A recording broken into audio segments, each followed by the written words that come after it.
Cricket প্রেমীদের জন্য দারুণ খবর। শুরু হয়ে গেছে আইপিএল ২৪-এর মহাযুদ্ধ। আজকের ম্যাচে মুখোমুখি মুম্বাই ইন্ডিয়ান্স এবং কলকাতা নাইট রাইডার্স। দুই দলের লড়াই মানেই একদম হাই ভোল্টেজ ম্যাচ। ম্যাচটি অনুষ্ঠিত হবে ওয়ানখেড়ে স্টেডিয়ামে। সময় সন্ধ্যা ৭:৩০ আর উত্তেজনা থাকবে তুঙ্গে। মুম্বাই ইন্ডিয়ান্স দলকে নেতৃত্ব দিচ্ছেন হার্দিক পান্ডিয়া। অন্যদিকে কলকাতা নাইট রাইডার্সের অধিনায়ক আজিঙ্ক্য রাহানে। মুম্বাই দলে রয়েছেন রোহিত শর্মা, সূর্যকুমার যাদব, জসপ্রীত বুমরা। এরা যে কোনো সময় ম্যাচ ঘুরিয়ে দিতে পারে।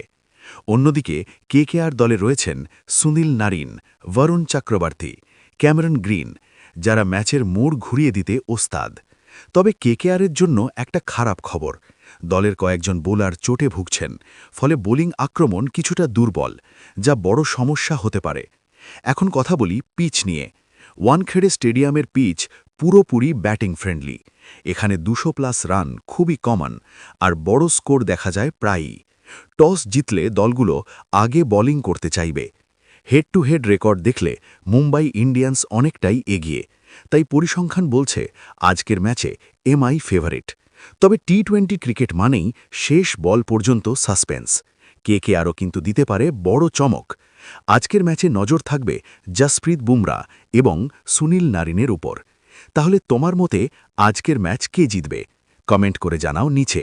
ভিডিওটি ভালো লাগলে লাইক, শেয়ার আর সাবস্ক্রাইব করতে ভুলো না।